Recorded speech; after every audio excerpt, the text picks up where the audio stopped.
Twice a semester, we gather here in this room and have a guest preacher come and present, well, we call it roast preacher, Duffy. Roast preacher, okay. Yummy. And we are going to have that little session here now. It's subtitled, The Lessons I've Learned from the Mistakes I've Made in Preaching. Now, obviously, you haven't made any mistakes, so it's going to be a short session here this afternoon. But what has happened is that preachers have been able to share with our students some of the things that they've bumped into that some funny, some embarrassing, some frustrating, that has actually helped him or her as a preacher to become a better preacher. And so that's what we want to talk about here for a few moments is, what would you say, Duffy, are some of the lessons that you've learned from the mistakes that you've made in preaching? Well, when Rhonda asked, first of all, thanks for letting me join you guys today. I appreciate that. When Rhonda mentioned the idea of this little session, and I saw the title, Mistakes I've Made, I thought, well, obviously they've found an area which have unique ability, unique expertise. But the very first, I mean, this is not, generic mistakes. This was a specific mistake that I made when I was a student here.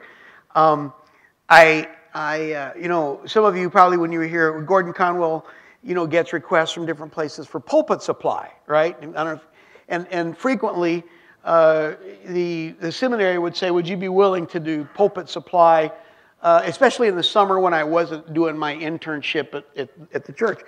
And I said, heck yeah, I mean, it's like $25. and that was good money. Actually, at that point in our lives, any money was good. But anyway, so I said, yeah, I'll do that. And one church that asked me 2 or 3 times, I mean, not me, they didn't care about me, but asked for some individual. Some with warm body. A pulse. Yeah, right. It was a church in Billerica. Had about 7 people. Growing up in the South, I'd never seen such a situation, and I remember going in there and every now and then, trying to throw in something I thought was humorous. It's probably hard to believe, but I did, and I just remember these 7 people, and they were not sitting in the same place. They were all over. Everybody had space, and their just faces were like, just looking up with complete. Just complete disregard, no animation, nothing whatsoever. But the worst of those situations was I also got several times I was invited to preach at First Baptist Church in Dover, New Hampshire. And the very first time I went there, first of all, let me just explain. I became a Christian through Young Life. And I'm sort of liturgically impaired. So I'm not the guy that is going to really be your expert on order of worship and liturgy and that sort of thing. Anyway, so I remember the first time I went to First Baptist Dover, they actually had a few more people in there. I don't know, a little bit more, and I really wanted to do good. I mean, I really this is it. This is kind of what this is awesome. And anyway, so they get okay. So they did some songs and stuff, and then somebody nodded to me, like a guy sitting where you are, and I went, okay. And so I went up and I preached my sermon, and then the guy said, we just wanted you to do the offering, and I mean, I'm like a greyhound, right? Open the door, I sprint, and probably the last time in my life I've ever been compared to a greyhound, but now just gray, But anyway, so then the guy goes, this was really classic. It really cracked me up. They did the offering, and then he said, would you do your sermon again? Because they had to make sure it was in the right sequence, and I said, the whole thing again? He said, yeah. And so I go, maybe this will mean $50. But I did it again, but I just laughed. I thought, what a crazy thing. But that was a specific mistake I remember where I was preached and I did the whole thing. And actually I closed in prayer. And I remember the guy who was sitting where you are, Scott, said, I dismissed everybody. He said, wait a minute, and because I had forgotten the offering, and which shows you I really I wasn't in a pastoral place yet. But yeah, that was a specific mistake. But in thinking about this in more generic terms. Oh, we don't mind the details either. Yeah. Well, I can try to give you some examples, but I think in terms of the two kind of generic, there may be three sort of generic things that I think about in reflecting on this question. The very first one, without question, was, and I think probably all of us wrestle with this, when I graduated from seminary here at Gordon-Conwell, as you do, I loved the Word. I loved teaching the Word. The very first Christian book I ever read was Christ the Liberator, which was the compendium of speeches from 1970 at Urbana. And the expositor, the Bible teacher that year was John Stott. And it was the first time I'd ever read Bible study like that. I grew up in a Methodist church, and they just never, ever did anything like that. And so I was completely enamored. I wanted to preach that way. And I wanted to dig into the Scripture. But I found myself, in a youth group situation.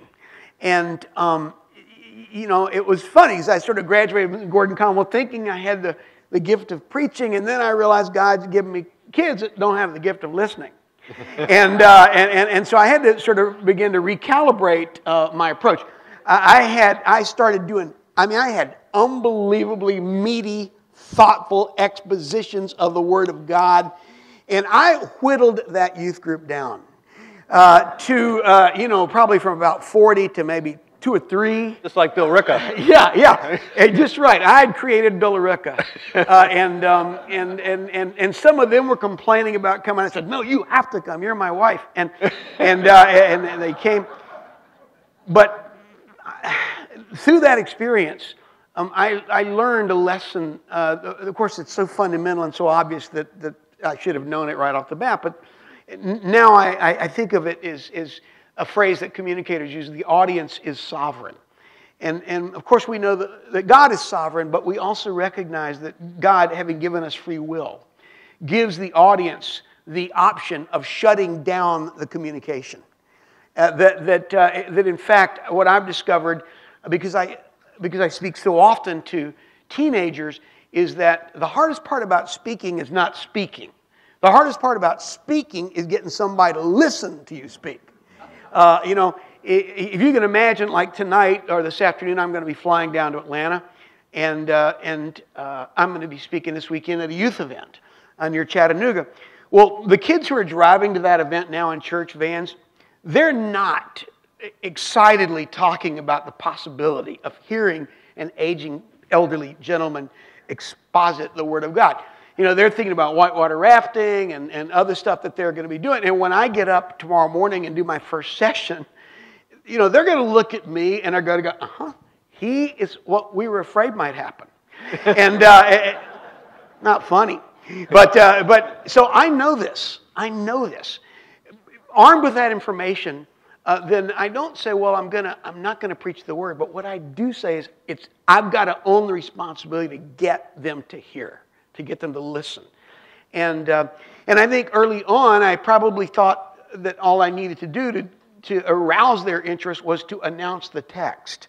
And I'm still amazed at how many preachers I hear who say, our text this morning is, as if all of us have been wandering around all week wondering, I wonder what the text is going to be. And oh, good, Matthew 10. I've been thinking about it all day. And I have a student, one of my best students. He's a wonderful, wonderful, gifted guy. And I was speaking in his ministry down at St. Simon's Island in Georgia, but I got in on Saturday night. I didn't speak until Sunday night. And so Lucas said, well, hey, I'm going to be preaching over at Sea Island Plantation. It's kind of this big, really nice tourist resort, and they hire just, like people to come in for chapel on Sunday morning. He said, "Do you want to come over?" And I said, "Sure." So I went over with Lucas, this beautiful resort, and sure enough, families are filing into this old, beautiful tabby stone chapel there at Sea Island. And now it's time for Lucas to preach. And his opening line in the sermon was, do you ever worry about church unity? And after the sermon was over, Lucas said, "Well, what do you think?" Because I was his professor. I taught him, preaching. And I said, "Well, Lucas, let me tell you this." I said, "If you could have seen thought bubbles above the heads of the audience, when you asked that first question, you would have heard almost unanimously, no, not really. If this is designed to engage us, you got to ask a better. Are you really worried? People who are there on vacation, people who maybe don't even go to church, do you ever worry about church unity?" They go, "No, I really don't." So to me, that's a lesson that I learned by default, learned by failure, and so I work very, very hard on that. The book that actually sort of crystallized for me my approach is Ralph and Greg Lewis's book Inductive Preaching, which I saw on the book table. I served as a youth pastor at the United Methodist Church in Wilmore, which is where Asbury Seminary is, which is where Ralph taught homiletics, and so he heard me preach every now and then in church and suggested his book. Yeah, now that I think about it, I should have been insulted, but actually that was really helpful, and it's also helped me to communicate that to other people. So that is that was a really big thing. It's so obvious that, but again, I'm amazed at how many people seem to assume that the audience owes us their attention, and one thing about working with teenagers is because I also serve, I don't know if, I don't think I mentioned this, but I also serve as a teaching pastor at a Methodist church down in Texas called Faith Bridge Church. It's outside of Houston. They're very low-key about the Methodist part, but I've been there since 2006, and I just fly down on Saturday preaching and come back on Sundays and afternoon. But one of the things that I've seen about preaching, and I've known this over the years, when you preach to adults regularly, I do think it's easier to develop bad habits because adults will be bored politely. Kids, if you're boring kids, they're going to be, texting, passing notes, making out, detonating their underwear. I mean, they're going to be doing all kinds of stuff. And so you don't really have that option. And so I had to learn that early on to survive. That the hardest part about speaking is not speaking, it's getting them to listen to you speak. Second mistake I've made, that's pretty clear, right? That's clear. Second mistake is when I don't know how long it was now, maybe 15 years ago, so when everybody discovered PowerPoint, because I'm of the era where I remember using overhead projectors. Somebody go, "What's that overhead?" But and you had all these acetates you'd put on the thing, and if you were really good, you got to like the Bill Gothard level, where they're just flipping off, almost like animation. And anyway, when they first sort of introduced PowerPoint and utilizing media, I started to use it. I realized its potential, especially in communicating with kids, but just in general. But the first mistake I made was I overused it, and it's still a temptation I fight. Some of you may go, even today, I think you maybe made that mistake. But what I mean is, every time I put a slide on the screen, in essence, I'm encouraging the audience to look other than at me, right? And so the heart of communication is building rapport with the audience. And this is especially so when you're speaking to teenagers. You really want to connect with them as an individual. So in essence, every time I put up a new slide, I'm sort of saying, okay, stop looking. Look up here. Look up here.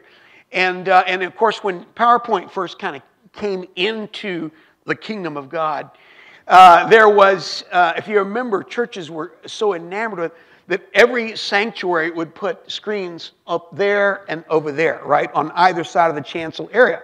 So basically, you know, they have to either look over there away from you or over there away from you.